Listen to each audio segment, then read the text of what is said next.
Yes, sir. Yes, sir.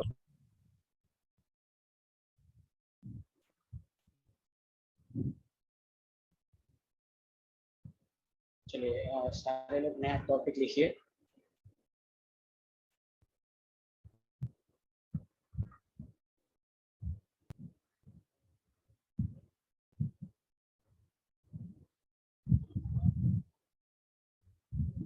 Oxy acid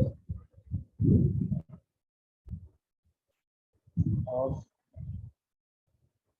group, सारे लोग topic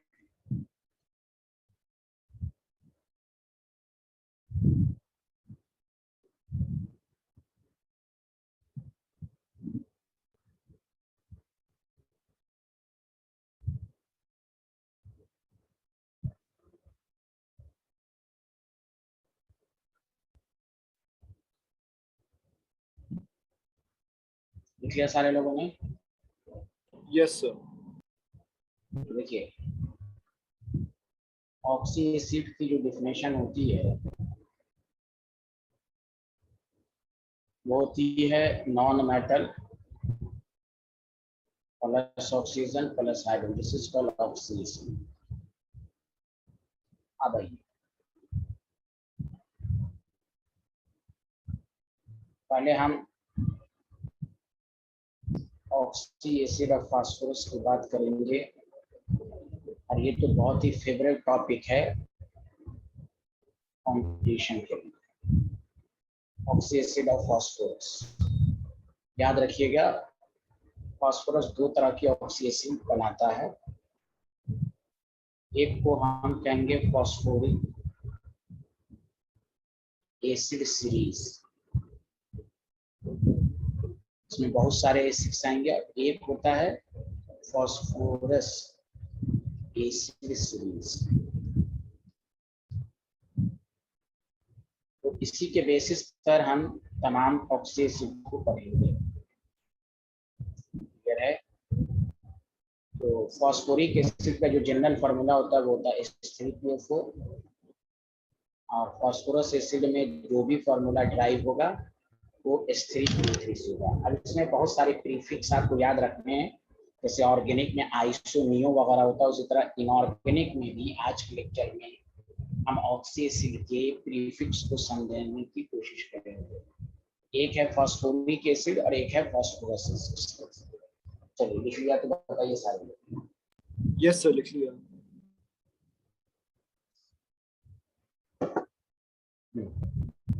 everyone done? बताइए। Yes sir, लिख लिया। Thank you.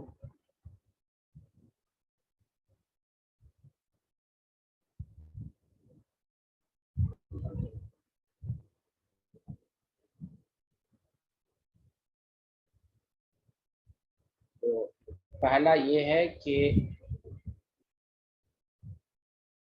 Phosphoric acid series में सबसे पहला वर्ड आएगा मेटा फास्फोरिक एसिड। तो मेटा जो हो गया प्रीफिक्स हो गया। अब इनऑर्गेनिक में मेटा वर्ड कब आता है, अब उसका जनरल यूज देखिए। आपको अगर फार्मूले पर कमांड करना है तो बस हमें इस पेरेंट एसिड का फार्मूला याद रखिए, H3PO4।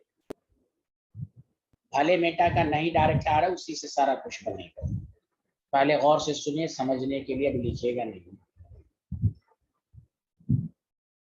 प्रीफिक्स मेटा इनऑर्गेनिक में कब आता? Meta is obtained bye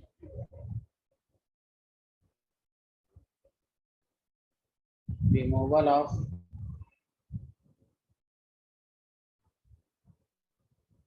one hydrogen from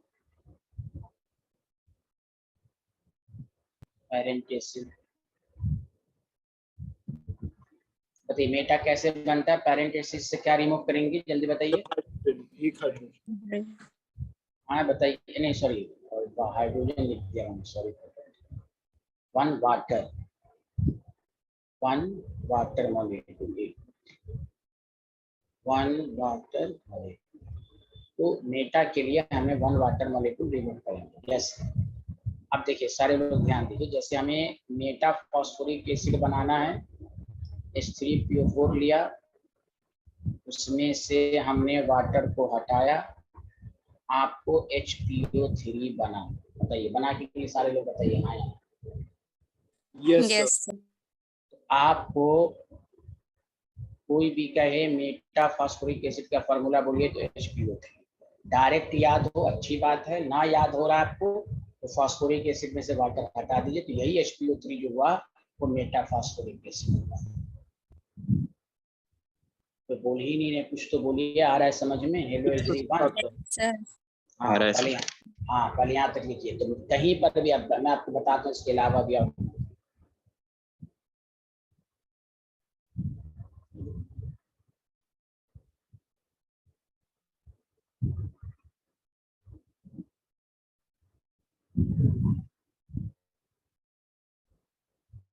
Done, sir.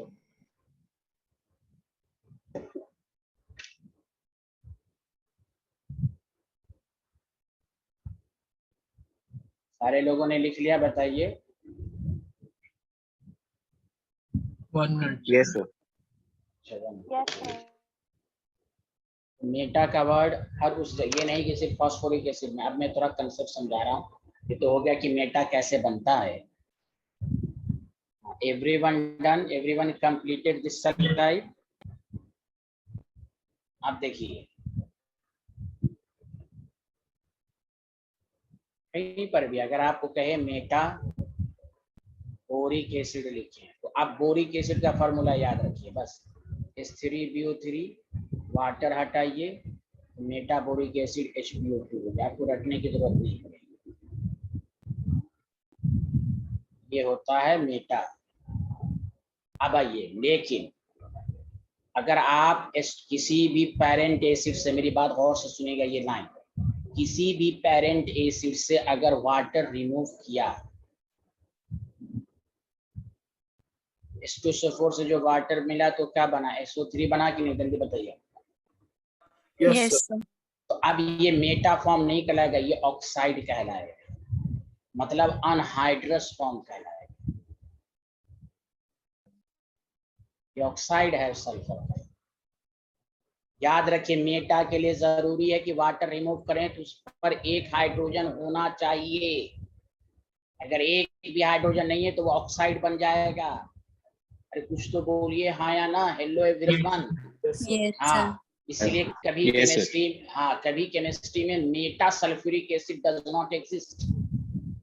Meta removal के बाद जो बने उसमें एक हाइड्रोजन होना, अदरवाइज या तो वो ऑक्साइड हो जाएगा, और इसको कहेंगे अनहाइड्रस, फ्री फ्रॉम वाटर। ये फ्री फ्रॉम वाटर नहीं, फर्दर इसमें से वाटर आप 2 से मल्टीप्लाइड कीजिएगा, फर्दर वाटर निकल सकता है। इसलिए याद रखिए Meta sulphuric acid does not exist. याद रखिएगा कि मेटा के लिए वाटर रिमूव करना है और उसमें कम से कम एक मिनिमम हाइड्रोजन होना चाहिए।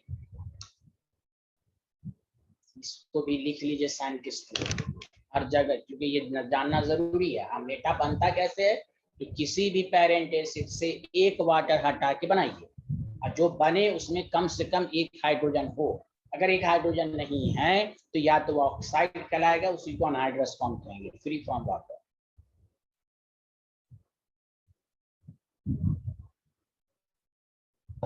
लिख लिया? बताइए।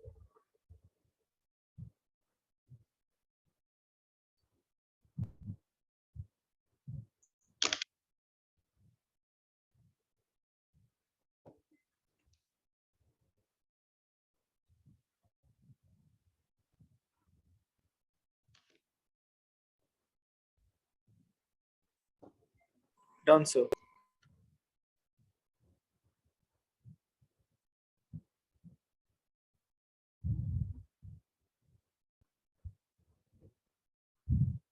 अब सुनिए,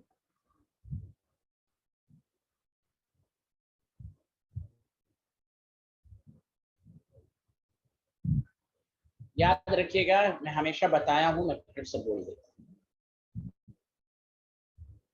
structure of oxy acid draw करने का तरीका। ऐसे दो सेंट्रल एटम का ड्रॉ करने का तरीका बता चुका हूँ। दो सेंट्रल एटम होगा, इवन में ऑक्सीजन, ऑड में तो कैसे कर। ऑक्सी एसिड का स्ट्रक्चर ड्रॉ करने का तरीका समझिए। जब भी ऑक्सी एसिड का स्ट्रक्चर हो, याद रखिए कि in all oxy acid number of hydrogen number of OH के बराबर होगा। जितना हाइड्रोजन होगा उतना ही OH होगा, except oxy acid of phosphorus. इसीलिए ये कंपटीशन का बहुत ही फेवरेट क्वेश्चन है, ऑक्सी एसिड ऑफ फास्फोरस। तमाम ऑक्सी एसिड में जितना हाइड्रोजन होगा उतना ही OH होगा। तो फास्फोरस का कैसे ड्रॉ करेंगे स्ट्रक्चर? तो इन ऑक्सी एसिड ऑफ फास्फोरस हमेशा ड्रॉ करने का तरीका याद रखिए कि हमेशा P डबल बॉन्ड हो और एक OH ड्रॉ कर देंगे, बाकी बचे कुचे को लगाएंगे। ये है ड्रॉ करने का तरीका। Oxy acid of the phosphorus में कोई जरूरी नहीं है कि जितना हाइड्रोजन होगा उतना ही OH होगा। सतर्क रहना। इंटायर इनऑर्गेनिक केमिस्ट्री में तमाम ऑक्सी एसिड में जितना हाइड्रोजन होगा उतना OH होगा। फास्फोरस को तो फास्फोरस का ड्रॉ कैसे करेंगे? तो P डबल बॉन्ड O, एक OH और बाकी बचे को लगाएंगे। ये ऑक्सी, जैसे मैं आपको मिसाल देता हूँ, जैसे H2SO4 आपको स्ट्रक्चर कितना H है बताइए तो सारे लोग, कितना H है? 2 H है तो 2 H, पहले OH ड्रॉ कर लेंगे, बाकी ऑक्सीजन लगा देंगे। ऑक्सीजन किनारे होता है तो डबल बॉन्ड होता है। समझ में बात आई? हाँ या ना? Hello everyone, hello everyone. Yes sir. आपको कहेगा H2SO3 2H 2 OH, ऑक्सीजन किनारे डबल बॉन्ड, इसका मतलब एक लोन पेयर होगा। कोई भी आप देख लिए, कोई भी ऑक्सी एसिड हो, लेकिन फास्फोरस को छोड़कर H2CO3 कार्बोनिक एसिड है, कार्बन है, 2H है, 2H हो जाएगा, ऑक्सीजन डबल, अपने आप स्ट्रक्चर बन जाएगा। HNO3 है, एक H है तो एक OH होगा, डबल बॉन्ड हो, एक कोऑर्डिनेट हो। सबको समझ में आया ऑक्सी एसिड का स्ट्रक्चर? Yes sir. अब आइए मेरी बात तो और से सुनिए। HPO3 का जब हम स्ट्रक्चर्स बनाएंगे, ये फास्फोरस का ऑक्सी एसिड है, तो पहले P डबल बॉन्ड हो, एक OH ड्रॉ कर लेंगे। अब कितना ऑक्सीजन बचा? एक, ऑक्सीजन किनारे होगा डबल बॉन्ड। अब केमिस्ट्री कहता है कि HPO3 जो होता है ना, मेरी बात गौर से सुनिए, this line is important. HPO3 exist in polymeric form, polymeric form, but not monomeric form.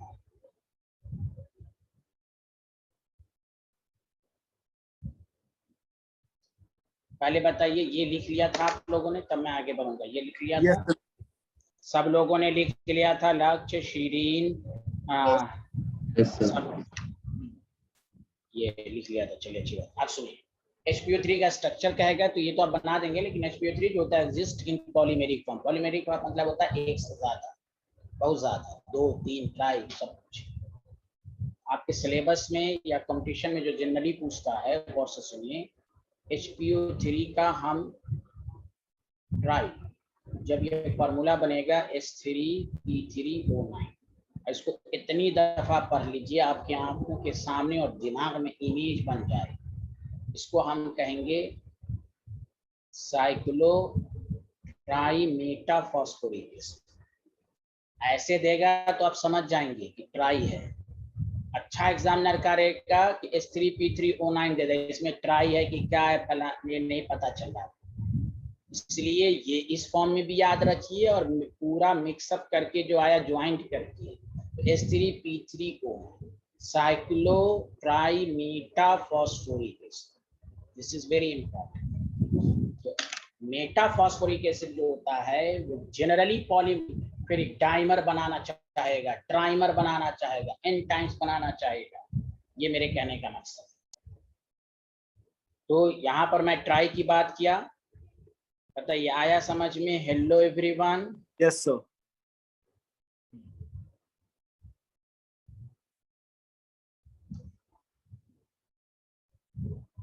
देखिए यहाँ तक Done, sir. Done, sir. Everyone done, everyone done. Done, sir. बहुत अच्छा। अब आइए मेरी एकदम देखिए, बहुत सारी बातें सीखनी है। स्ट्रक्चर 3 रूल स्ट्रक्चर का पढ़ लिया, 2 सेंट्रल एटम, ऑड और इवन वाला 2 हो गया। ऑक्सी एसिड का स्ट्रक्चर ड्रॉ करने का तरीका सीख लिया कि तमाम जितना HOH लगा दीजिए, बाकी बचे को लगा दीजिए, except oxy acid of the phosphorus को छोड़कर। तीसरी चीज जो बहुत इंपॉर्टेंट है, ये आपको आना चाहिए, मैं इसलिए कह रहा हूँ इनऑर्गेनिक आप पर डे पढ़ें, ऐसे ये सब मैं 11th में केमिकल बॉन्ड में पढ़ा चुका हूँ, जो लोग पढ़े हैं। कंडीशन फॉर साइक्लाइजेशन, साइकिल देखिए नाम से साबित है, साइक्लाइजेशन। इनऑर्गेनिक में क्लोज चेन कैसे बनेगा, तो हम ये साइक्लाइजेशन का रूल सिखा रहे हैं for oxy acid.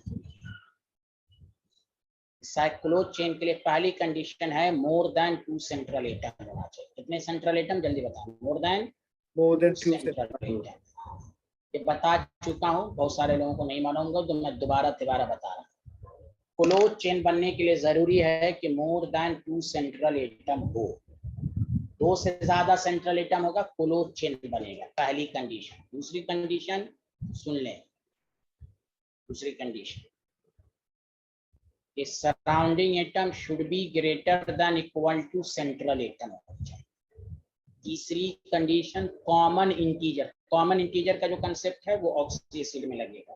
Common integer, common integer का मतलब समझा? देखो जैसे H3P3O9, 3 कॉमन है कि नहीं? जल्दी बताओ सारे लोग। Hello hello everyone.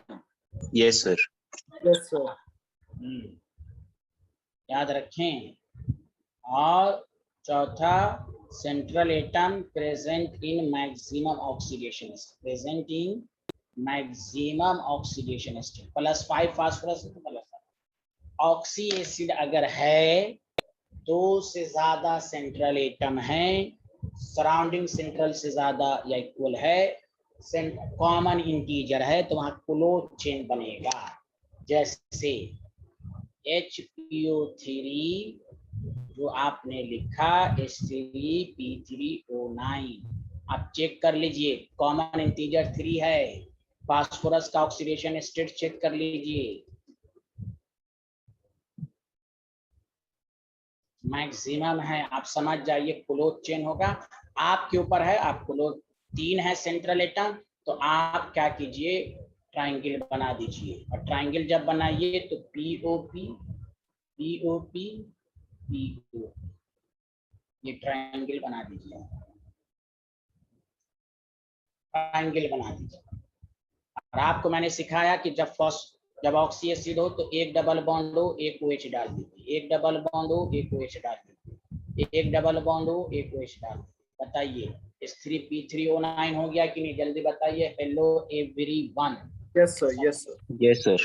अब ये आपको कंफ्यूज, आप देखिए गौर से सुनिए अच्छे से, तो यही है ये साइक्लिक कंपाउंड।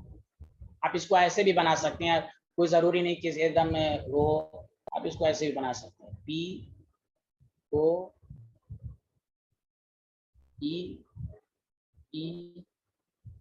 O। लोगों को लगता है बुक में ऐसे दिया हुआ है, तो ऐसे नहीं भाई, जैसे भी स्ट्रक्चर बनाए बतवा बराबर है, समझा? अरे बोलो ना, hello everyone. Yes, sir. Yes, sir. ये थोड़ा सा देखने में अच्छा लगता है, वरना बाकी भाई ये जो ये है वो ये है, कंफ्यूज नहीं होना है। अब आइए सुनिए, इन ऑक्सी एसिड, ये बात याद रखिए, नंबर ऑफ H+, कितना H+ देगा वो OH पर डिपेंड करेगा। पहली बात, if hydrogen is directly attached, पहला स्ट्रक्चर है तो थोड़ा डिटेल में आएगा, attach to central atom, then it shows reducing nature, oxy acid में H प्लस का देना OH पर डिपेंड करता है, H पर नहीं, रिड्यूसिंग नेचर। आपसे एग्जामिनर पूछेगा कितना OH है इसमें, जल्दी बताओ कितना OH है, 3 तो ये 3H प्लस देगा। आपसे पूछेगा it is try basic, try protic, आपसे पूछा, यही सब स्ट्रक्चर है। देखिए मैं आपको बता रहा हूँ, आपसे पूछ देगा हाउ मेनी पीओपी लिंकेज, तो पीओपी लिंकेज 3 है, पी डबल बॉन्ड ओ कितना है, 3 है, पीओएच कितना है, 3 है। आप प्रीवियस ईयर का पेपर सब उठाइए और इवन के बोर्ड लेवल सब पर सब स्ट्रक्चर आपको एनसीईआरटी में दिया हुआ है, कुछ भी पूछ देगा आपसे। और इट इज ट्राइप्रोटिक, ट्राइप्रोटिक का मतलब हो गया 3H प्लस देगा, या it is try basic, try basic का मतलब ये होता है H प्लस देना। बेसिसिटी, एसिड जो होता है वहां बेसिसिटी की बात होती है, तो ऑक्सी एसिड में कितना H प्लस देगा वो OH के बराबर होगा, OH कितना होगा वो हाइड्रोजन के बराबर, एक्सेप्ट फास्फोरस को छोड़कर। तो ऑक्सी एसिड का H प्लस का देना वो हाइड्रोक्स OH पर डिपेंड करता है। अब कोई कहेगा सर हमें कैसे मालूम कितना OH है, तो मैंने इसलिए सिखा दिया कि उसमें हाइड्रोजन के बराबर एक्सेप्ट फास्फोरस को छोड़। तो आज के लिए अब पूरा ये रूल मैंने स्ट्रक्चर का सिखा दिया, अब स्ट्रक्चर का कोई नया रूल नहीं आएगा। याद रख लें, क्लोज चेन कब बनता है ऑक्सी एसिड में, जब 2 से ज्यादा सेंट्रल एटम हो, surrounding atom should be greater than equal to central atom, common integer हो, मैक्सिमम हो। चलिए लिख लें, सारे लोग लिखें। Done, sir. Done, sir. Done, sir. ये लिख लीजिए।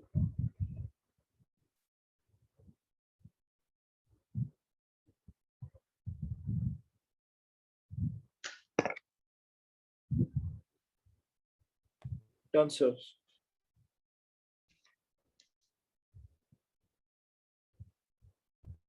किसी को कोई डाउट तो नहीं है यहाँ तक, जल्दी बताइए।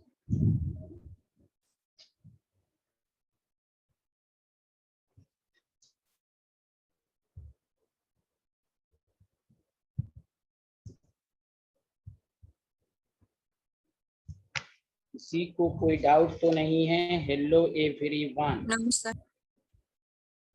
No, no, sir, no doubt. No doubt. No doubt, sir. अच्छा, मैं एक आपसे ऐसे ही क्वेश्चन पूछ रहा हूँ और आप बताइएगा कि सर इसका स्ट्रक्चर क्या होगा।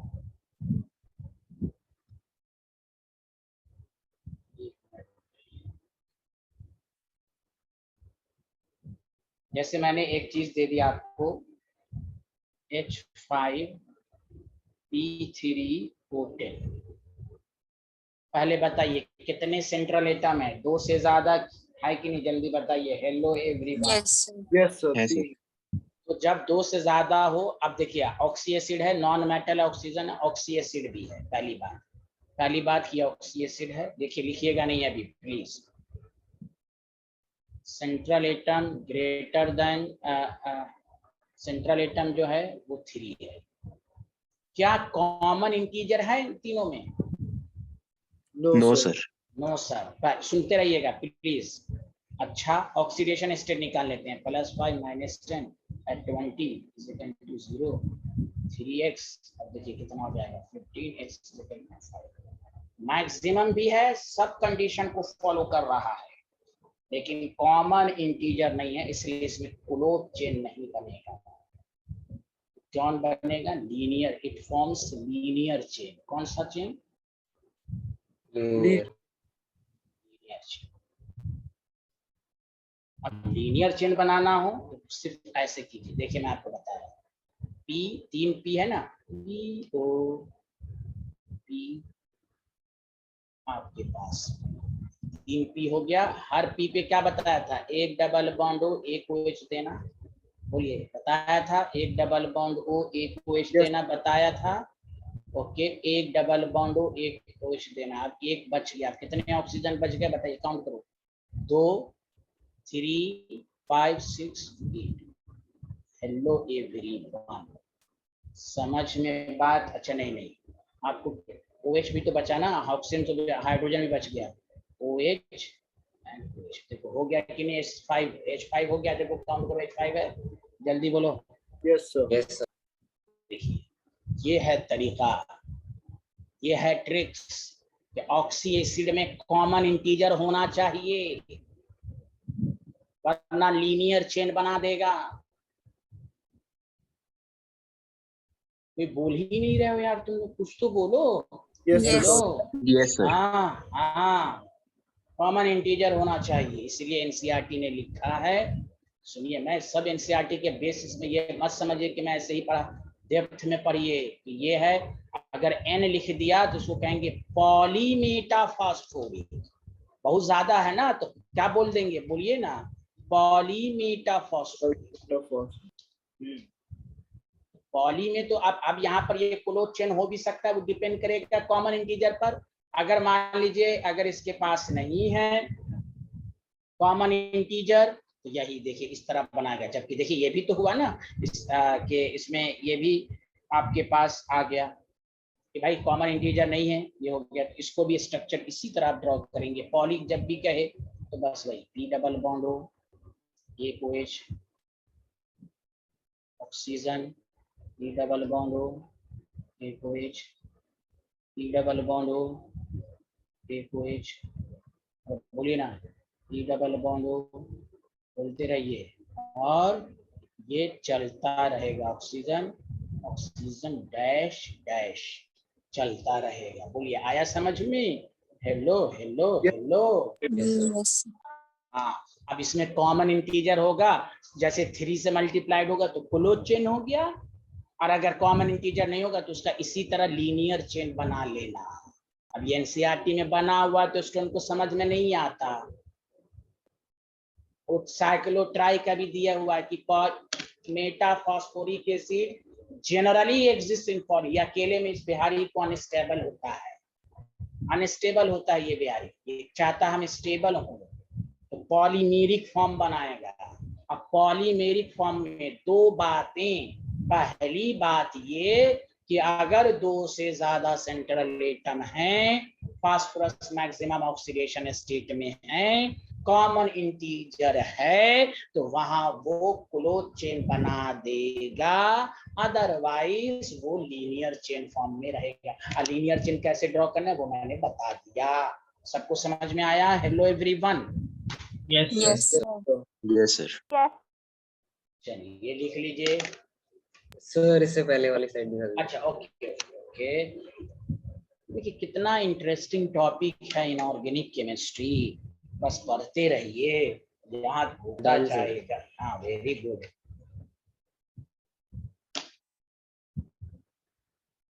एक एक लाइन को, हाँ डन।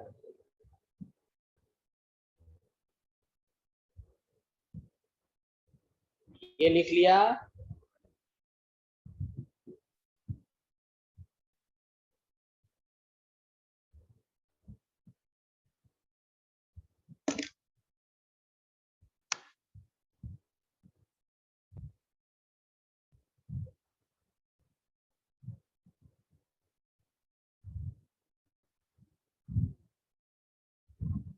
Done, sir.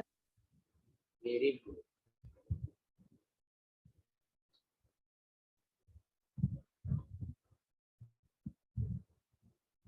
तो हम लोगों ने पहला प्रीफिक्स सीखा मेटा फॉर्म, मेटा मेटा।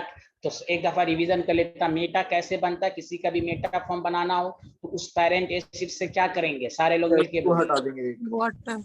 हाँ वाटर हटा देंगे, और वाटर हटने के बाद उस मॉलिक्यूल में कम से कम एक हाइड्रोजन हो, अगर हाइड्रोजन नहीं होगा वाटर रिमूवल के बाद, तो उस फॉर्म को हम क्या कह देंगे, ऑक्साइड फॉर्म। क्या कह देंगे?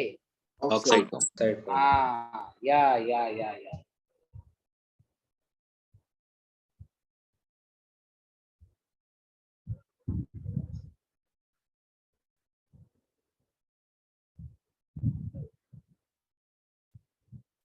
Done, sir.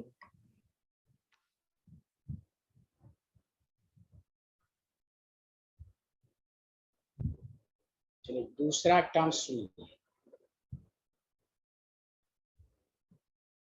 ऑर्थोफॉस्फोरिक। अब यहाँ ऑर्थो आया, ऑर्थोफॉस्फोरिक एसिड, फार्मूला H3PO4 से ही बनेगा। देखिए अब और से सुनिए,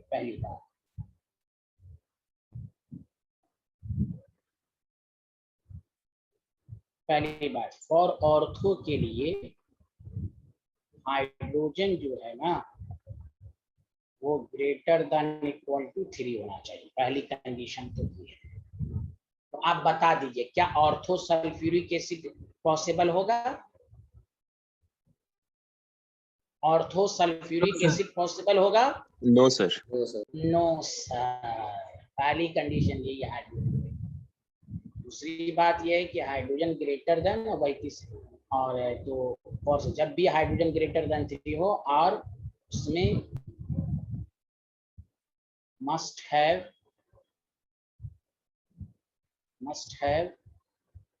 मेटा फॉर्म, उसमें मेटा फॉर्म भी होना चाहिए। जैसे फास्फोरिक एसिड में मेटा फॉर्म पॉसिबल हुआ है कि नहीं, जल्दी बताइए हाँ या ना। देन ऑर्थो एसिड का फॉर्मूला याद रखने का, then ortho acid is equal to parent acid. बस जो पैरेंट एसिड होगा वही ऑर्थो एसिड। मतलब पैरेंट एसिड का क्या फॉर्मूला है बताओ सारे लोग। ये फास्फोरिक एसिड H3PO4 और ऑर्थो फॉर्मूला वही है। जिसमें भी हाइड्रोजन ग्रेटर देन 3 हो उसके अंदर मेटा फॉर्म हो तो जो पैरेंट एसिड होता है ना वही ऑर्थो हो जाता है। इसका मतलब फास्फोरिक एसिड का दो नाम, एक फास्फोरिक एसिड और दूसरा नाम ऑर्थो फास्फोरिक एसिड। समझ में? जैसे आप तुम पढ़ते हो, जैसे ये बोरिक एसिड बोलते हैं ना, जल्दी बोलो, बोरिक एसिड बोलते हैं। हेलो हेलो हेलो, इसको ये भी बोलेंगे ऑर्थो बोरिक एसिड, क्योंकि 3 हाइड्रोजन है, इसमें मेटा फॉर्म भी पाया जाता है। हेलो, आया समझ में? तो ये ऑर्थो बोरिक हो गया। क्या ऑर्थोनाइट्रिक एसिड पॉसिबल है? नो सर, क्योंकि हाइड्रोजन एक ही है। तो ऑर्थो का जब इसमें ये कंडीशन लागू हो, उसमें मेटा फॉर्म भी, उस पैरेंट में मेटा भी बने, तो समझ लो ऑर्थो एसिड इज सेकंड। अब इसका स्ट्रक्चर तो बताओ, ये ऑक्सी एसिड किसका है? फास्फोरस का है, हाँ या ना? Yes sir. तो सर ने कहा था P डबल बॉन्ड हो, एक OH ड्रॉ कर लेंगे पहला, अब बाकी बचे खुचे को लगा देंगे तो OH। तो बताओ ये कितना OH दे रहा, कितना OH है इसमें? 3। तो इट इज ट्राइप्रोटिक होगा कि नहीं, जल्दी बोलो। Yes sir. ट्राइप्रोटिक या ट्राइबेसिक? तो कहेगा क्यों ट्राइबेसिक ट्राइप्रोटिक है? तो तुम एग्जाम में स्ट्रक्चर बनाओगे, कहोगे बिकॉज इट कंटेन्स, मैं लिख भी देता हूं, इट कंटेन्स 3 POH बॉन्ड। इसलिए 3 हाइड्रोजन है इसलिए 3H+ दिया। ये कंसेप्ट रॉन्ग है ऑक्सी एसिड में है, याद रखें। ऑक्सी एसिड में जितना OH होगा उतना ही H। ये एक याद लोग कह देते H2SO4 2H+ दिया, क्यों? तो 2H है। नो, ऑक्सी एसिड का H+ का देना OH पर डिपेंड करेगा, और OH कितना होगा तो उसको याद रखने का ट्रिक्स है कि हाइड्रोजन के बराबर होगा। इसका ये मतलब नहीं कि H+ हाइड्रोजन के बराबर है, नहीं, H+ का देना OH। तभी तो देखो निगेटिव पॉजिटिव, तभी तो H+ आएगा, निगेटिव पॉजिटिव। अरे बोलो ना यार, तुम लोग बोलते क्यों नहीं हो? बोलो ना। Yes sir. ये है तरीका। आपको यही सब क्वेश्चन पूछेगा, बताओ कितना ट्राइबेसिक है, ये क्या है? यही N फैक्टर कहलाता है। H+ का देना वैलेंसी फैक्टर N फैक्टर कहलाता है। चलिए लिख लें, जल्दी लिखिए। तो ऑर्थो याद रहेगा, ऑर्थो कैसे बना सबको याद रहेगा? Yes sir. तो ये दूसरा हुआ प्रीफिक्स। तीसरा आइए,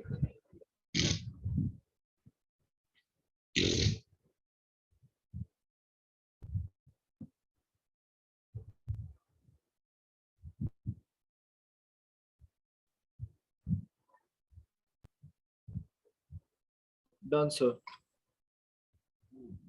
मैं साथ साथ में लिख देता हूँ। तीसरा देखो, एक ही साथ लिख देते हैं, ऑर्थो फास्फोरस एसिड। अब बताओ फास्फोरस एसिड का क्या फार्मूला होता है? फास्फोरस एसिड ये फास्फोरस एसिड का क्या फॉर्मूला होता है? H3PO3. PO3. बताओ, H3PO3 में 3 हाइड्रोजन है, हाँ या ना, जल्दी बताओ। Yes, sir. Yes, sir. हाँ, तो ऑर्थोफॉस्फोरस एसिड का भी फॉर्मूला यही होगा। और ऑर्थोफॉस्फोरस एसिड का दूसरा नाम है, क्या मैं यहाँ पर लिख देता हूँ, इसको हम फॉस्फेनिक एसिड भी कहते हैं। क्या कहते हैं? फॉस्फेनिक एसिड। अब इसका स्ट्रक्चर देखो, P डबल बॉन्ड O, एक OH ड्रॉ कर लेंगे, ठीक है, बाकी बचे कुछ को लगाएंगे। तो बताओ, एक OH होगा और देखो एक H। अब बता दो, ये ट्राई प्रोटिक है कि डाई बेसिक है? Diabetes. Basic. दिखने में हाँ 3 हाइड्रोजन है, लेकिन 3 नहीं 2 OH आया, इसीलिए डाई बेसिक है। ये जो पीएच है ये रिड्यूसिंग नेचर को बताता है, dibasic diprotic. This is important, इसलिए मैंने कहा ऑल ऑक्सी एसिड कंटेन जितना हाइड्रोजन उतना OH एक्सेप्ट फास्फोरस को छोड़कर। देख लो, तुम्हें समझ में आया कैसे सर में लिख पाया था। ये है ऑर्थोफॉस्फोरस H3PO3, उसी का दूसरा नाम है फॉस्फेनिक एसिड। चलिए लिखना शुरू कीजिए सर। लिख लिया? Hello everyone. Yes, sir. Yes, sir. बहुत बेहतर। अब आइए, पायरोफॉर्म हम सिखा रहे हैं आपको। पायरोफॉस्फोरिक एसिड, पायरोफॉस्फोरिक एसिड का दूसरा नाम है, पायरोफॉर्म को हम ये भी कहते हैं डाई एसिड। क्या कहते हैं, जल्दी बताओ, क्या कहते हैं? Dia. हाँ, डाया नहीं, डाई।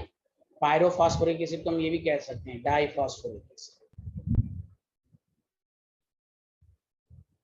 अब सुनो, पायरो कैसे बनेगा। पहली कंडीशन, और पायरो के लिए पहली कंडीशन है कि number of hydrogen greater than equal to 2। दूसरी बात, प्रीफिक्स, जब अगर उसमें 2 या 2 से ज्यादा हाइड्रोजन हैं तो prefix pyro is obtained by removal of 1, इसमें भी 1 वाटर मॉलिक्यूल हटाते हैं, लेकिन आगे का line, from 2 molecule of parent. इसलिए 2 मॉलिक्यूल कैसे डाई एसिड कहते हैं, 2 मॉलिक्यूल ऑफ पेरेंट एसिड। जब भी पायरोफॉस्फोरिक एसिड का फार्मूला अगर आप भूल गए हैं, तो पेरेंट एसिड है H3PO4, 2 से मल्टीप्लाइड कीजिए, वाटर हटा दीजिए, तो आपके पास आ जाएगा H4P2O7। बताइए, आया सबको समझ में? तो पायरोफॉस्फोरिक एसिड का फार्मूला है H4P2O7, पायरोफॉस्फोरिक एसिड। डायरेक्ट याद हो, अच्छी बात, डायरेक्ट ना याद हो प्लीज। अब जैसे पायरो सल्फ्यूरिक एसिड एग्जिस्ट करेगा, क्योंकि सल्फ्यूरिक एसिड में 2 हाइड्रोजन होता है। बोलो ना रे, बोलो। Yes, sir. यार हर्षित क्यों चुप हो यार तुम? यस सर का हाँ, तो ये है पायरो बनाने का तरीका। सबको समझ में आ गया? सर इससे पहले वाली स्लाइड दिखा दीजिए।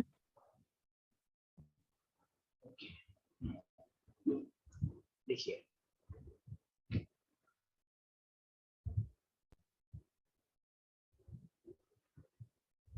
Done, sir.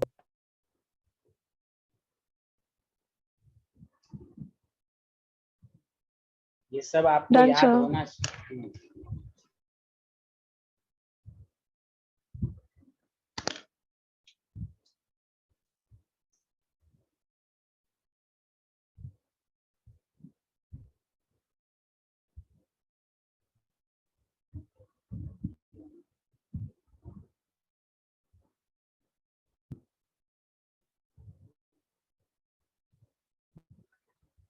Done, sir.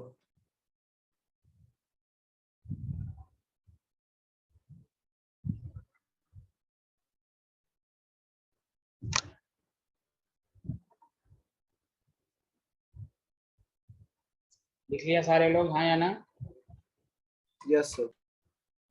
आप बताइए, अब इसका स्ट्रक्चर तो मैंने तरीका बता दिया, सारे लोग बताइए कितने सेंट्रल एटम है, जल्दी बताइए। 2 sir. 2। ऑक्सीजन इवन नंबर में है कि Odd. ऑड नंबर में? ऑड। जब ऑड नंबर में हो तो लिंकेज क्या होता है? AOA. AOA, एक्सेप्ट किसको छोड़कर? N2O3 और ऑक्सी एसिड ऑफ सल्फर को छोड़कर। तो ना ये N2O3 है ना ये ऑक्सी एसिड ऑफ सल्फर है, इसमें जनरल ही लगेगा AOA। याद आया सबको, हाँ या ना? Yes, sir. Yes sir. दूसरी बात, oxy acid of the phosphorus है तो पहला काम डबल बॉन्ड O एक OH दे देंगे, डबल बॉन्ड O एक OH देंगे, और एक बॉन्ड खाली है बस OH। कितना आसान है, आपको यही सब ऑब्जेक्टिव में पूछ चुका है। पी डबल बॉन्ड O कितना, POP कितना, OH कितना। अच्छा बताइए, टेट्रा बेसिक हुआ कि नहीं? Hello, Yes, sir. Yes sir. Tetra basic 4H+। यही साहब से ऑब्जेक्टिव सब में पूछेगा। बताओ पायरो में कितना पी डबल बॉन्ड O है? ये सब तो भाई, ये 2 सेंट्रल एटम हो, ऑक्सीजन ऑड नंबर में हो, AOA याद रखो, except oxy acid of the phosphorus sulphur को छोड़कर एंड N2O3 को छोड़कर हर जगह AOA ही लगेगा। Done sir. सबको समझ में आ रहा है? अफान, लक्ष्य, सबको समझ में आ रहा है? Yes, sir. आगे बढ़े, जल्दी बताइए।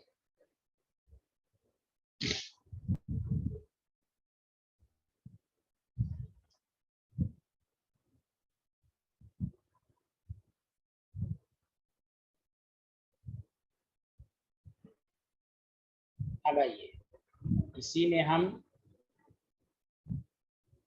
पायरोफॉस्फोरस एसिड, तो बताओ पायरोफॉस्फोरस एसिड का फॉर्मूला अगर कोई पूछे, आपको याद नहीं आ रहा है तो आप किससे निकालेंगे? फास्फोरस एसिड है ना पेरेंट एसिड, Yes जल्दी sir. बोलो। H3PO3. H3PO3 को 2 से मल्टीप्लाइड करके क्या निकालेंगे इसमें से? वाटर। वाटर। तो वाटर जहाँ निकालेंगे तो H4P2O5 हो जाएगा। यही है कि अपने आप बगैर टेंशन के आपको याद हो गया। अब फिर इसमें 2 सेंट्रल एटम है, ऑक्सीजन ऑड नंबर में है, POP।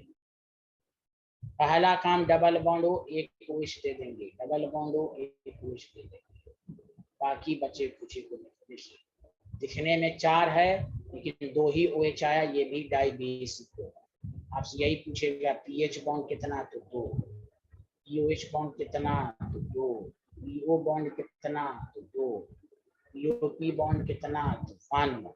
और इसमें पीएच बॉन्ड कितना था? 0।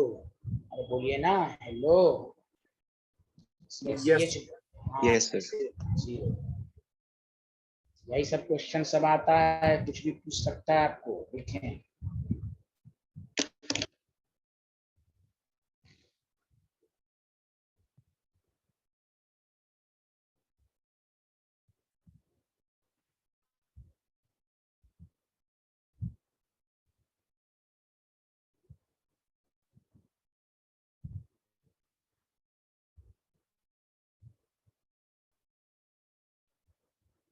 Done sir.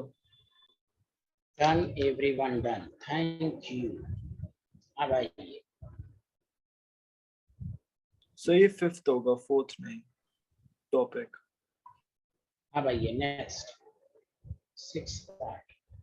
अब आइए हाइपो। हाइपो वर्ड कब आता है? Hypo phosphoric acid, hypo phosphoric acid. तो हम कोई भी प्रीफिक्स बनाएंगे तो उसके लिए हमें क्या फार्मूला आना चाहिए? सबसे पहले H3PO4. यानी पेरेंट एसिड का आना चाहिए, है कि नहीं? Yes. यस। देखिए, हाँ, Yes, तो sir. मेरे साथ लिखिए, इन एक फॉर्म, जिस एसिड में एक फॉर्म हो, इन एक फॉर्म लिखना शुरू कीजिए। Hypo is obtained by removal of one oxygen from pyroform। अभी आपने पायरोफॉर्म पढ़ा, H3PO4 के 2 से एक वाटर हटाएंगे, ये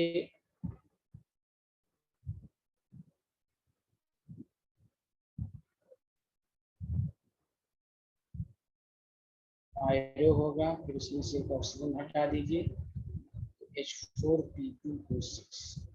देखिए हाइपो का फॉर्मूला हो गया H4P2O6।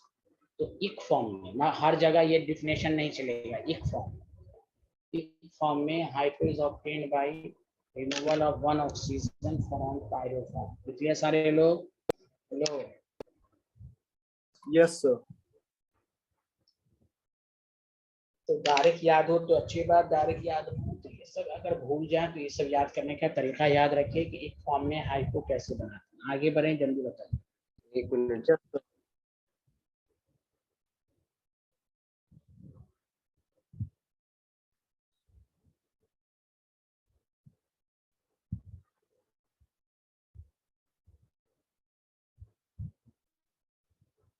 Done, sir.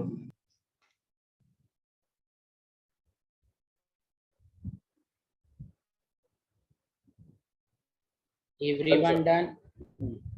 अब देखिए इसका स्ट्रक्चर, आपको मैंने कहा था 2 सेंट्रल एटम हो और ऑक्सीजन और इवन नंबर में हो तो लिंकेज ए सिंगल बॉन्ड ए होगा कि नहीं, जल्दी बताएं।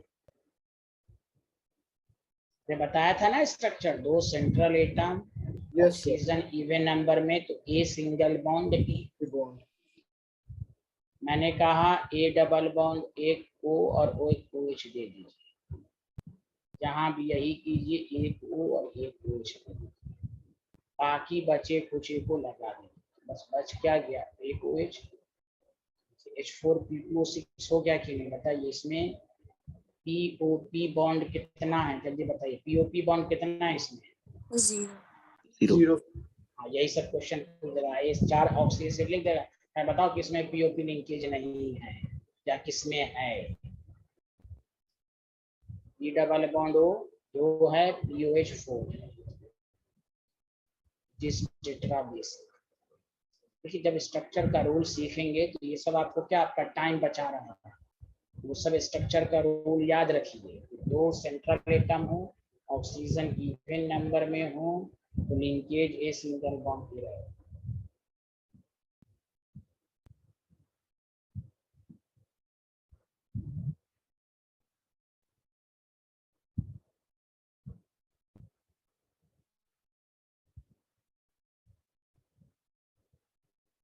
Done.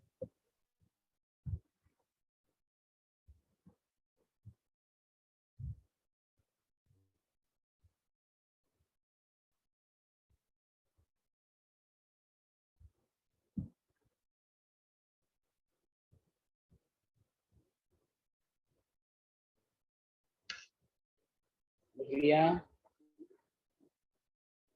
Yes, sir.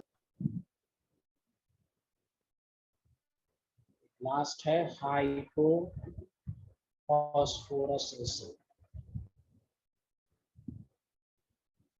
ये हाइपो हमेशा, ये बात याद है कि हाइपो ऑक्सीजन के रिमूवल के बाद ही बनता है। अब सुनिए, ये इक फॉर्म नहीं है, तो इन अस form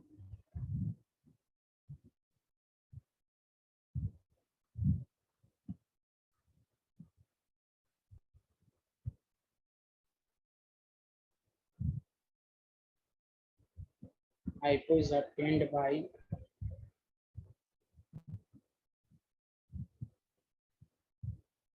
one oxygen from parent acid। बताओ parent acid का क्या फॉर्मूला होगा इसमें?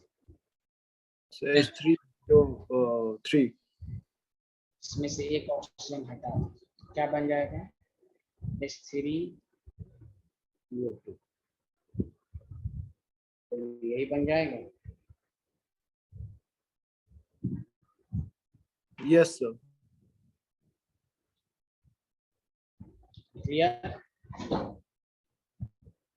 Yes, sir. लिख लिया. अच्छा, इसको लिखकर मुझे एक बात याद आ गई, आप थोड़ा सा पिछले स्लाइड पर आइए। ऑर्थोफॉस्फोरस, ऑर्थोफॉस्फोरस एसिड पर आइए सारे लोग, जल्दी से आइए, ऑर्थोफॉस्फोरस एसिड पर आइए। आ गए? Yes sir. सारे लोग आ गए कि नहीं? सारे लोग, एवरीवन। Yes, sir. हाँ, इसका दूसरे नाम में, हाँ थोड़ी सी ये में है, वो मुझे S3 प्रोटीन के नाम से, फॉस्फी नहीं, फॉस्फो लिखिए, फॉस्फोनिक एसिड, आई को बनाइए, फॉस्फोनिक एसिड, फॉस्फोनिक एसिड। क्या बोलेंगे ऑर्थोफॉस्फोरस एसिड को? क्या बोलेंगे?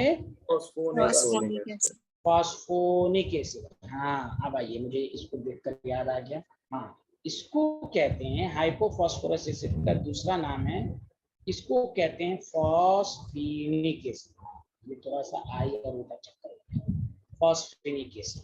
तो हाइपोफॉस्फोरस एसिड का क्या फार्मूला है, जल्दी बताइए दूसरा नाम? फॉस्फोनिक एसिड, फॉस्फेनिक है फॉस्फेनिक। फॉस्फेनिक। हाँ, अब देखो इसका structure, P double bond O, एक OH लगा दे, बाकी बचे खुचे को हम H और H, देखो कितना H प्लस देगा, 3 की 1, एक इट इज मोनोबेसिक, यही पूछ देगा, मोनोप्रोटीन। क्यों? क्योंकि एक OH है। आ गया समझ में? Hello everyone. Yes sir. Yes sir. ये तो हुआ पूरा, हमने ऑर्थो, पायरो, मेटा, हाइपो वगैरह, फॉस्फोरस एसिड का भी सीरीज पढ़ा दिया और फॉस्फोरिक एसिड का भी बता दिया। अब आइए इंपॉर्टेंट गुफ्तगू पर आइए, एक लाइन छोड़कर रिमार्क्स लिखिए। पहला,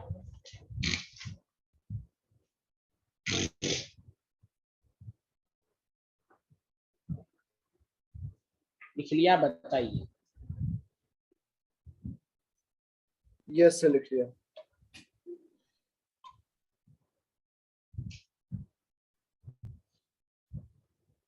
देखिए, H3PO2 shows reducing property.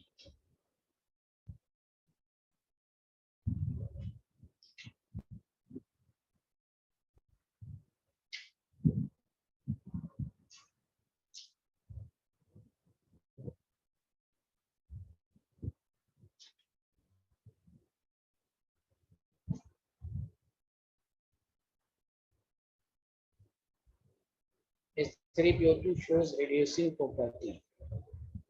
लिख लिया सारे लोग? जल्दी बताइए। यस सर, लिख लिया। लिख लिया सर।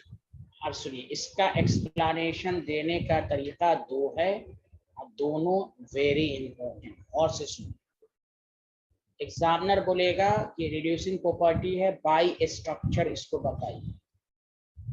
पहला काम कि आप स्ट्रक्चर बनाएंगे, OH डालेंगे, 2H डालेंगे। मैंने अभी कहा था ना कि जिसमें pH बॉन्ड रहेगा वो रिड्यूसिंग प्रॉपर्टी शो करेगा, अभी बताया था कि नहीं? जल्दी बताएं।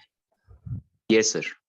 यस तो भाई आप स्ट्रक्चर के नीचे आप बनाकर एग्जामिनर को यही कहेंगे कि इट हैज, मेरे साथ साथ लिखना शुरू कीजिए, it has 2 pH bond, has 2 pH bond which imparts reducing character, इसकी वजह से रिड्यूसिंग कैरेक्टर हो रहा है। समझ में बात आई? Yes sir. अब आई, दिस इज वेरी, अब दूसरा कहेगा बाय रिएक्शन प्रूफ करके देखा। कौन सा? जल्दी बताओ। By reaction. By reaction. मैं इस पर स्टार पॉइंट डालना। इस चैप्टर का जो रिएक्शन सब है, जो उसको आप अपने से लिस्ट बना बना के प्रैक्टिस कीजिए, वरना फिर आपको बहुत सारी रिएक्शन हो जाएंगी, तो फिर आप कहिएगा इतना कैसे याद रखें। इसलिए चैप्टर वाइज आप पढ़िए, एक एक रिएक्शन, एक एक पॉइंट इंपॉर्टेंट। ये क्या करता रिएक्शन में, मेरे साथ साथ लिखिए, it reduces AgNO3 metallic silver, metallic silver. अब इस पर प्रैक्टिस करना है कैसे, पहले लिख लीजिए। It reduces the AgNO3 to, जल्दी बोलिए। अब देखिए कैसे रिएक्शन लिखिएगा ये।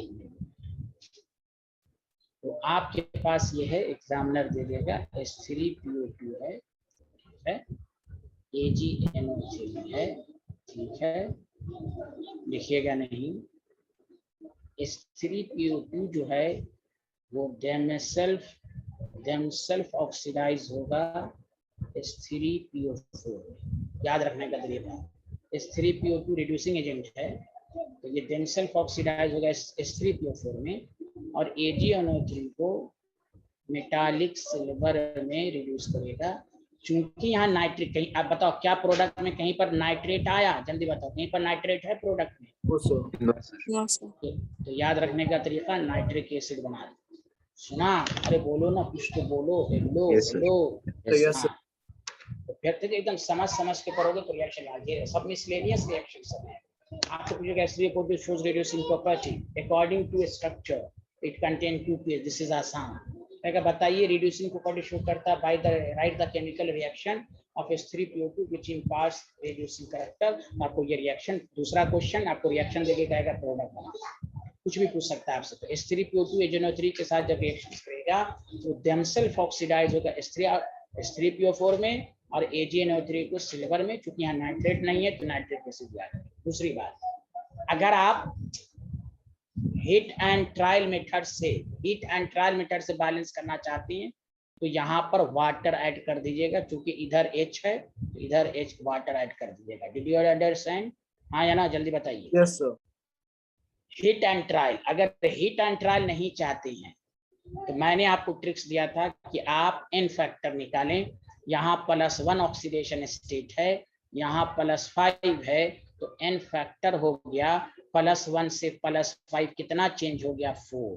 अरे बोलिए ना, हेलो। 1 से 5 बताया था ना एक दिन पहले, अरे सबको बताया है ना N factor. Hello, change in oxidation. अब यहाँ पर Ag का +1 है, यहाँ Ag का 0 है, तो यहाँ N फैक्टर हो गया 1। नाइट्रोजन का चेंज नहीं हो रहा, नाइट्रेट में यहाँ +5 इसकी टोपी उसके सर, बताया था, इसको 1 से इसको 4 से। बोलो आया सबको? हेलो हाँ, 4 Ag है तो 4 Ag कर दो, 4 नाइट्रोजन है तो 4 नाइट्रोजन कर दो। तो देखो फास्फोरस बैलेंस है। अब देखिए सारे लोग एकदम अच्छे से देखिए, H3 है तो H3 बैलेंस है। हमको ये 4 हाइड्रोजन एक्स्ट्रा आ रहा है तो 2 वाटर ऐड करो, दिस इज स्टाइल, तुम जोड़ लो, बैलेंस होगा। बताओ आया समझ में? हेलो। Yes sir. यार कोई बोल ही नहीं रहे हो, कुछ तो बोलो सारे लोग मिलके। Yes, sir. Yes, sir. Balance करने के 2 तरीके हैं। हिट एंड ट्रायल मेथड करोगे तो वाटर ऐड करके करो, और ये सब चीज देखो समझाने में थोड़ा आप लोगों को लग रहा होगा टफ है, लेकिन कोई टफ नहीं है। बताओ ये दूसरी दफा आ गया, अभी तो कल के नेक्स्ट क्लास के लेक्चर में देखोगे 6-7 दफा N फैक्टर वाला आ रहा है। N फैक्टर को सीखो सारे लोग, सीखो। N factor is equal to change in oxidation number. इससे बैलेंसिंग में बहुत आसानी होगी और आपका टाइम बचेगा, नंबर ऑफ इट। तो ये हुआ H3PO2 का रिड्यूसिंग कैरेक्टर। सबको समझ में आ गया, हाँ या ना? Yes sir. बताइए, लाक्षाफान, स्वस्ति, शीरीन, जुवेरिया, Yes, sir. इनिसिया, सबको समझ में आ रहा है? हेलो। Yes, sir. हाँ, तो वो क्वेश्चन का ट्रेंड रहेगा, वो किस फॉर्म में पूछा है उसी फॉर्म में आंसर दीजिए। और दूसरा इसका कि रिएक्शन तो आपको आना चाहिए। इस चैप्टर में जितनी भी रिएक्शन है सब पर फुल्ली कमांडो लिखते ही माइंड में आ जाए क्या प्रोडक्ट बनेगा। चलिए आगे बढ़ते हैं। रिमार्क्स का second point is very important, effect of heat on phosphorysis। तो मेरी आदत है कि मैं सिर्फ वही पॉइंट नहीं लिखाऊंगा, मैं पहले कंसेप्ट समझाता हूँ। क्योंकि मैं 12 एक लाइन को मैं 11 से रिपीट कर रहा हूँ, आप भी सुन के थक गए होंगे या आपकी कानें या आंखें सब पक गई होंगी कि एनसीईआरटी में क्वेश्चन है what is the effect of heat on phosphorus acid. अब या तो स्टूडेंट्स को याद कर लेगा, लेकिन हम आपको ये सिखाने जा रहे हैं किसी भी ऑक्सी एसिड पर हीट का इफेक्ट होगा तो क्या बनेगा। इसलिए कहते हैं आपको मैं कंसेप्ट पहले समझाऊंगा फिर मैं फास्फोरस एसिड पढ़ाऊंगा। बताइए सर सही कह रहा हूँ ना? कंसेप्ट सीखेंगे ना पहले आप? Hello Yes, sir. Yes. Reaction सब याद हो जाते हैं। देखिए मैं आपको सिखा रहा हूँ, बहुत आसानी से याद हो जाएगा, लिखिएगा नहीं। जब आपको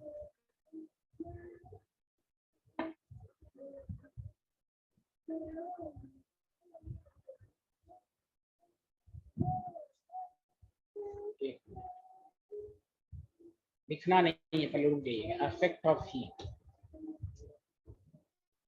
केस फर्स्ट।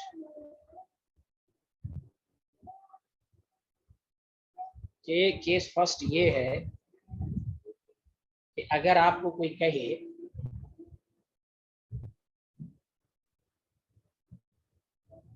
और एक हम आपको सिखाएंगे केस सेकंड, तो केस फर्स्ट ये है आपके पास कि अगर एक फॉर्म में एक एसिड, कौन सा एसिड हो जल्दी बताइए? एक एसिड। एक एसिड, कोई बोल ही नहीं रहे। एक एसिड हो, अरे बोलिए ना सब लोग, बोलिए ना कौन सा एसिड है, बोलिए ना। एक एसिड है, तो एक एसिड में जब भी रहे ना, वाटर को पहले हटा दीजिए, बचे खुचे को ले दीजिए। Removal of water takes place. क्या बनना बताना है बताओ, पहले क्या निकाल लेना है जल्दी बताना। H2O। बस जैसे तो क्या बताओ, H2SO4 पर हीट किया तो क्या बना, वाटर हटा दीजिए, बचा खुचा SO3। हेलो एवरीवन, आया समझ में? हेलो, हाँ H3PO4। देखते रहिएगा, देखिएगा ये आपको काम देगा, और से सुनिएगा बहुत काम देगा। हीट किया HPO3 बना कि नहीं, जल्दी बताओ हाँ या ना बोलिए। फिर अच्छा एक मिनट बताओ, फर्दर हाइड्रोजन है इसके अंदर, जल्दी बताओ। Yes, sir. एक स्टेप, किसी में 2 स्टेप होगा, हर फिर वाटर हटाओ। सर एक है 2 से करो। Hello everyone, P2O5, oh my God, anhydrous form हो गया कि नहीं, जल्दी बताओ। Hello everyone. Yes, और sir. देखो 11th के एनसीईआरटी का क्वेश्चन है, देखिए एनसीईआरटी के, अब यही सब चीज कंफ्यूजन पूछा जाता है तो लोग कहता है नहीं है, नहीं यार ये एनसीईआरटी में हर चैप्टर में जखीरा है। आप यहाँ एक साथ पढ़ाया जा रहा है कि किसी भी ऑक्सी एसिड में हीट करने पर क्या बनेगा। देखिए आपको 11th में ग्रुप 30 बोरिक एसिड, देखिए बोरिक एसिड को हीट कीजिए, बोरिक एसिड, बताओ क्या करोगे, वाटर हटाओ क्या बनेगा, HbO2 बनेगा, जल्दी बताओ। Yes. Yes. क्या फर्दर हीट की फर्दर जरूरत पड़ेगी कि नहीं पड़ेगी? पड़ेगी पड़ेगी तो क्या करोगे, 2 से मल्टीप्लाइड कि 3 से, 2 से 2 से है B2O3 आया, बोरिक एनहाइड्राइड। बोलिए आया समझ में? Hello hello, Yes. Yes, sir. Yes, sir. है यही है। तो ये आपका हो गया। अब आइए, ये केस फर्स्ट पर लिखिएगा नहीं, अब आइए केस सेकंड। केस सेकंड ये है कि अगर आपको कोई इंटरमीडिएट ऑक्सीडेशन स्टेट को हीट करने को, ऐसा ऑक्सीडेशन जिसमें इंटरमीडिएट ऑक्सीडेशन स्टेट है,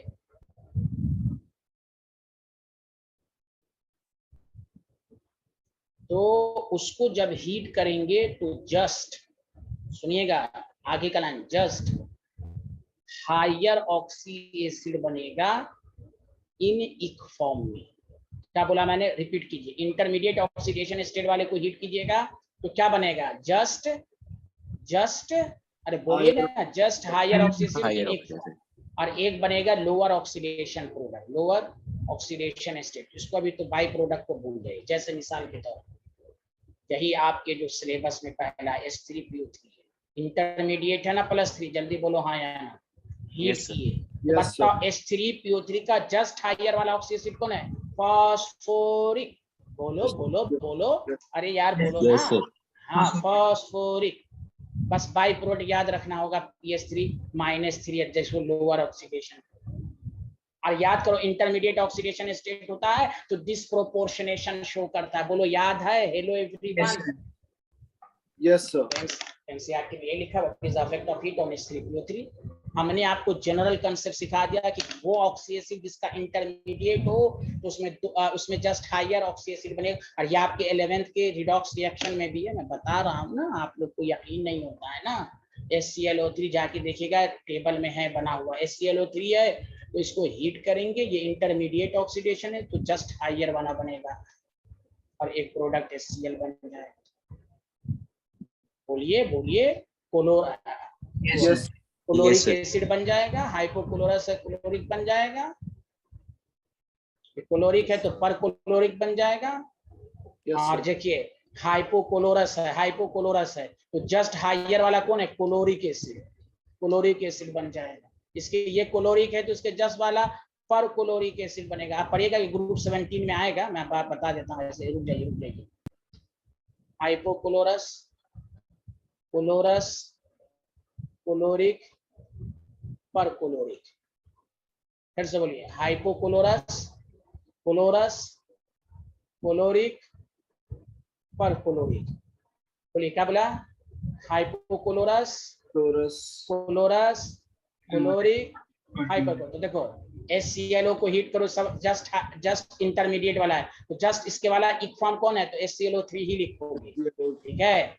HClO2 को हीट करोगे तो जस्ट हायर वाला HClO3 है, और HClO3 को हीट करोगे तो जस्ट हायर वाला HClO4। अरे बोलो बोलो। पर HClO2 नहीं होगा हाँ यहाँ कौन?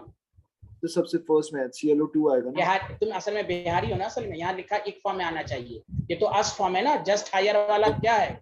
हायर एक फॉर्म, हायर में भी एक फॉर्म होना चाहिए ना। हेलो हेलो, चना खाओ ना तुम। बोलो आया समझ में? Hello yes. अब यहाँ क्लोरिक है तो जस्ट इसके हायर वाला पर क्लोरिक बनेगा। कोई बोल ही नहीं रहा, कुछ तो बोलो। Yes, sir. हाँ। अच्छा मैं बता देता हूँ इसको 11th में एनसीईआरटी में कैसे दिया। अब तुम देखो नोट्स में क्वेश्चन, मैंने ये क्वेश्चन दिया था which of the following does not undergoes dispro. देखो एनसीईआरटी में कैसे दिया, देखो इसको ऐसे दिया है। मैं बता देता हूँ ना, सब कुछ है एनसीईआरटी में। ये दिया, इस तरह दिया है, जाके देख लेना। अगर मैं झूठ बोल रहा हूँ ना तो देख लेना जाके। इस तरह दिया है और बॉक्स के अंदर रेड कलर का दिया हुआ है। ऐसी को एग्जामिनर क्वेश्चन के फॉर्म में बना देता है कॉम्पिटिशंस में। What is the effect of heat on oxy acid. मैं आपको रेफरेंस दे रहा हूँ, जाके चेक कर लें। तो इसीलिए कहा गया कि इंटरमीडिएट ऑक्सीडेशन स्टेट को हीट करोगे। ये सब इसलिए सिखाया जा रहा है कि आप रट के ना पढ़ें, कभी भूल जाएं तो आपको याद हो जाए, इसलिए सिखाया जा रहा है आपको। समझा कि नहीं? डायरेक्ट याद हो अच्छी बात है, डायरेक्ट के साथ साथ समझ के याद हो बहुत अच्छी बात है। ये कि effect of heat on oxy acid में 2 केसेस होंगे। समझा कि अगर हम एक फॉर्म वाले को करेंगे तो वाटर को रिमूव करो, चुपचाप लिख लो। जैसे खुद सोचो HClO4 क्लोरिक एसिड है कि पर क्लोरिक एसिड है कि नहीं? जल्दी बोलो। Yes. बोलो। Yes, sir. इसको हीट करो, वाटर हटाओ, वाटर हटा दो, देखो हेलो अनहाइड्रस फॉर्म आ गया। बोलिए ना आया समझ में? Yes, yes. हेलो हाँ, हर जगह लगेगा ये, हर जगह लगेगा। जैसे जैसे तुम्हें कहे कार्बोनिक एसिड को हीट करो, इसमें +4 है, मैक्सिमम है, मैक्सिमम ऑक्सीडेशन स्टेट वाला है। यह देख लो, मैं लिख भी देता हूँ। मैं एक फॉर्म मैक्सिमम ऑक्सीडेशन, इसमें वाटर हटाओ, बाकी बचा कार्बन डाइऑक्साइड। हेलो एवरीवन, आ गया बोलिए ना। Yes, Yes. sir. Yes, sir. Yes हाँ। अच्छा कोई कहेगा सर नाइट्रिक एसिड को हीट कीजिए तो वाटर को हटाइए, वाटर के लिए H चाहिए 2 H2O। हेलो लो भाई, हेलो नहीं समझ में आया कि नहीं? आया सर। Yes, sir. आया। अब देखो तुमको मैं पढ़ा चुका हूँ, देखो अगर यही HNO2 को हीट करोगे तो बताओ ये इंटरमीडिएट वाला है, जल्दी बोलो इंटरमीडिएट वाला है, Yes, बोलो। sir. अच्छा क्या सिखाया, इंटरमीडिएट में जस्ट हायर वाला ले लो, HNO3 ले लोगे और लोअर ऑक्सीडेशन NO। ये मैं तुम्हें पढ़ा चुका हूँ, ये खुद NCERT में है, ऑक्सीडेशन स्टेट जिसने पढ़ा उसने बता चुका हूँ। इंटरमीडिएट वाला डिस्प्रोपोर्शनेशन शो करेगा, ये दूसरी दफा मैंने पढ़ा दिया। बोलिए आया, देखो कंसेप्ट से भी समझा दिया। बोलो Yes. यार। हाँ यस सर। देखिए ये है, इस तरह पढ़ते हैं। अच्छा कोई कहेगा तो आप सच सच बताओ, सबको समझ में आया कि नहीं, पहले बताओ। और इफेक्ट ऑफ हीट ऑन, हाँ अब मैं कंसेप्ट तो बाद में बताऊंगा, पहले इसको लिखवा देता हूँ कि तुम पहले जो सिलेबस में उसको पहले टॉपिक डालो, फिर मैं कंसेप्ट समझाऊंगा दोबारा। Effect of heat on phosphorus लिखो व्हेन, अरे लक्ष्य को समझ में आया, लक्ष्य को आ रहा है, लक्ष्य को। Yes sir. When phosphorus acid is heated, पहले मैं लैंग्वेज लिखा देता हूँ उसका कंसेप्ट दोबारा, then it undergoes disproportionation reaction।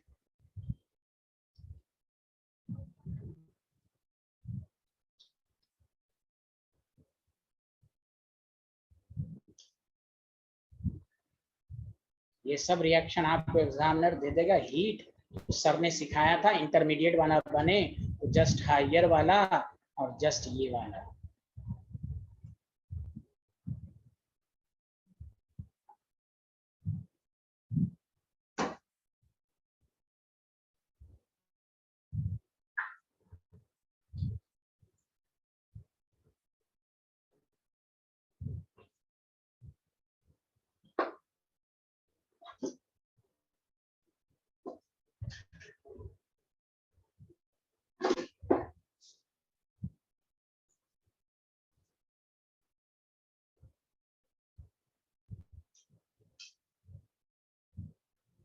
Done, sir.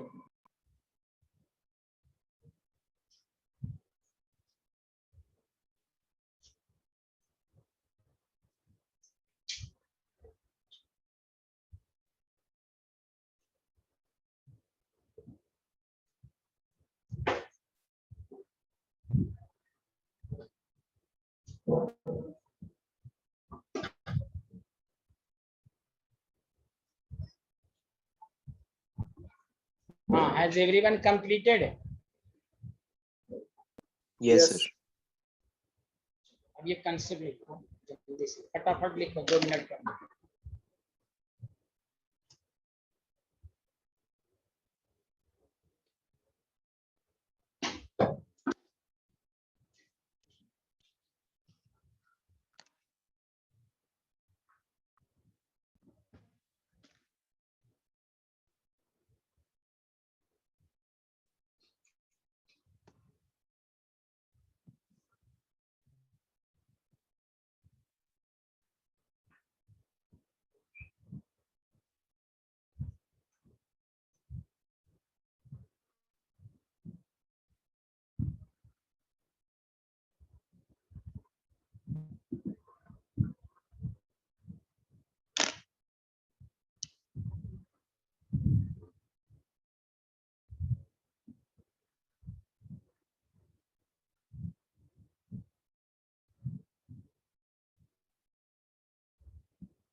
Done, sir.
That's it.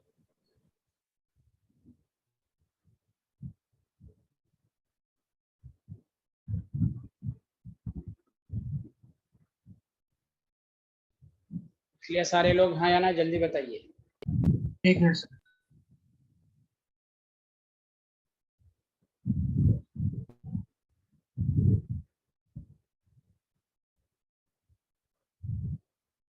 Sir ये लास्ट वाला हाइपोक्लोरस है ना? हाँ ये है, ऐसे ग्रुप 17 में आएगा, इसलिए मैंने नाम नहीं लिखा है, आगे सिलेबस में है इसलिए मैंने जानबूझ के नाम नहीं लिखा है। हाइपोक्लोरस एसिड है, ये वर्ड आएगा ग्रुप 17 में। ओके, तो मैं वहां लिखा